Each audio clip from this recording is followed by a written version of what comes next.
BJP നേതാവ് Shone George Syro Malabar സഭ ആസ്ഥാനത്ത് സിറോ മലബാർ സഭ അധ്യക്ഷന്മാർ റാഫേൽ തട്ടിലുമായി കൂടിക്കാഴ്ച നടത്തുകയാണ്. ആൻ മരിയ സണ്ണി കൊച്ചിയിൽ വിവരങ്ങൾ ചേരുകയാണ്.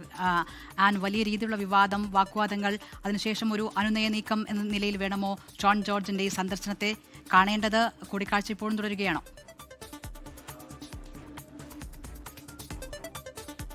തീർച്ചയായിട്ടും കൂടിക്കാഴ്ച ഇപ്പോഴും തുടരുകയാണ്. അല്പസമയങ്ങൾക്ക് മുൻപാണ് ഷോൺ ജോർജ് കാക്കനാട് മൗണ്ട് സെന്റ് തോമസിലുള്ള സിറോ മലബാർ സഭ ആസ്ഥാനത്തേക്ക് എത്തിച്ചേരുന്നത്. മാർ റാഫേൽ തട്ടിലുമായി ഇപ്പോൾ കൂടിക്കാഴ്ച നടത്തിക്കൊണ്ടിരിക്കുകയാണ്. ഏകദേശം അരമണിക്കൂറിലധികമായിട്ട് ഇപ്പോൾ കൂടിക്കാഴ്ച നടന്നുകൊണ്ടിരിക്കുകയാണ്. ഈ തെരഞ്ഞെടുപ്പിന് തൊട്ട് പിന്നാലെ വന്നിരിക്കുന്ന ഷോൺ ജോർജിന്റെയും അതോടൊപ്പം തന്നെ PC ജോർജിന്റെയും സഭയ്ക്കെതിരായി നടത്തിയിരിക്കുന്ന അല്ലെങ്കിൽ ദീപികയ്ക്കെതിരായി നടത്തിയിരിക്കുന്ന വിമർശനങ്ങൾ, പരാമർശങ്ങൾ, ഇതിനെതിരെ സഭ കടുത്ത എതിർപ്പുമായിട്ടും പരസ്യമായിട്ട് തന്നെ രംഗത്തേക്ക് എത്തിയിട്ടുണ്ടായിരുന്നു. തൊട്ടു പിന്നാലെ പലതരത്തിലുമുള്ള പ്രതികരണങ്ങൾ അത് ഷോൺ ജോർജും അതോടൊപ്പം തന്നെ PC ജോർജും നടത്തിയിരുന്നെങ്കിൽ പോലും തങ്ങൾ പറഞ്ഞിരിക്കുന്ന കാര്യങ്ങൾ, അതായത് ദീപികയ്ക്കെതിരെയും ഒക്കെ തങ്ങൾ പറഞ്ഞിരിക്കുന്ന കാര്യങ്ങളിൽ നിന്ന് ഒരു മാറ്റവും ഉണ്ടായിരിക്കുകയില്ല എന്നായിരുന്നു ഷോൺ ജോർജിന്റെയും ഒക്കെ നിലപാട് എന്ന് പറയുന്നത്. ഈ നിലപാടിനെതിരെ BJP-യിലും അതൃപ്തി ഉണ്ടായിരുന്നു എന്നതാണ് നമുക്ക് മനസ്സിലാക്കാൻ വേണ്ടിയിട്ട് സാധിക്കുന്നത്. കാരണം പരസ്യമായിട്ടൊരു പിന്തുണയിലേക്കൊന്നും BJP കടന്നിട്ടുണ്ടായിരുന്നില്ല. കാരണം BJP-യെ സംബന്ധിച്ചിടത്തോളം സഭയെ പിണക്കാൻ വേണ്ടിയിട്ട് സാധിക്കുകയില്ല. സഭയെ കൂട്ടി അവരോടൊപ്പം യാത്ര ചെയ്യുക എന്നത് തന്നെയായിരുന്നു BJP-യുടെ ഈ കഴിഞ്ഞ കാലഘട്ടങ്ങളിൽ ഉണ്ടായിരുന്ന ഒരു നിലപാട് എന്ന് പറയുന്നത്. അതുകൊണ്ട് തന്നെ ഈ കിരൺ റിജിജു ഉൾപ്പെടെയുള്ള ആളുകൾ ഈ സിറോ മലബാർ സഭാ ആസ്ഥാനത്തേക്കും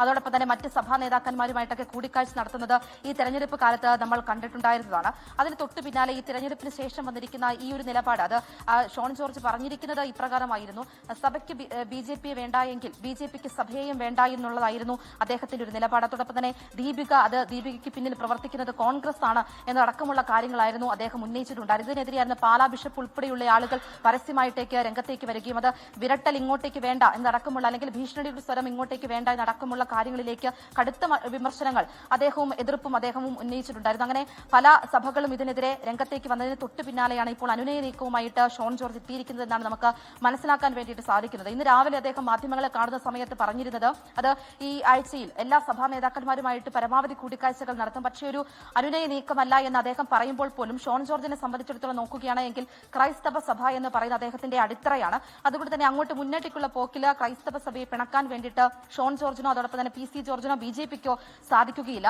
അതുകൊണ്ട് തന്നെയാണ് ഈ ആഴ്ചയ്ക്കുള്ളിൽ തന്നെ എല്ലാ മത നേതാക്കന്മാരുമായിട്ട് അല്ലെങ്കിൽ സഭാ നേതാക്കന്മാരുമായിട്ട് കൂടിക്കാഴ്ച നടത്തിയതിനു ശേഷം ഒരു അനുനയ നീക്കത്തിലേക്ക് പോകുന്നത്. ഇപ്പോൾ റാഫേൽ തട്ടിലുമായിട്ടുള്ള കൂടിക്കാഴ്ച അത് കുറച്ച് അല്പസമയങ്ങൾക്ക് മുൻപ് നടന്നു. ഇപ്പോൾ ഏകദേശം അരമണിക്കൂറോളമായിട്ട് കൂടിക്കാഴ്ച ഇപ്പോഴും നടന്നുകൊണ്ടിരിക്കുകയാണ്. ദീപിക ഈ കഴിഞ്ഞ തെരഞ്ഞെടുപ്പ് കാലത്തിൽ അവർ നടത്തിയിരിക്കുന്ന വിമർശനങ്ങളും അതോടൊപ്പം തന്നെ ഷോൺ ജോർജിന് പറയാൻ വേണ്ടിയിട്ടുള്ള കാര്യങ്ങളും സഭയെ അറിയിക്കും. സഭയ്ക്ക് അതിനുള്ള എതിർപ്പ് എന്താണ് എന്നുള്ള കാര്യം സഭയും അറിയിക്കും. ഒപ്പം FCR ഉൾപ്പെടെയുള്ള വിഷയങ്ങളിൽ ആശങ്ക വീണ്ടും അറിയിക്കാൻ തന്നെയാണ് സഭയുടെ നീക്കം. എന്തായാലും കൂടിക്കാഴ്ച ഇപ്പോഴും തുടരുകയാണ്. ഇതില്ല, തെരഞ്ഞെടുപ്പിന്റെ പിറ്റേ നാളാണ് സഭാ മെത്രാൻമാർക്കെതിരെ രൂക്ഷ വിമർശനവുമായി PC ജോർജും ഷോൺ ജോർജും രംഗത്തെത്തിയത്. ഇപ്പോൾ അതിനെതിരെ വിമർശനം ശക്തമായതോടെയാണ് അനുനയ നീക്കവുമായി സിറോ മലബാർ സഭാ സ്ഥാനത്ത് ഷോൺ ജോർജ് എത്തിയത്. ആൻ മരിയ സണ്ണി വിവരങ്ങൾ നൽകിയത്.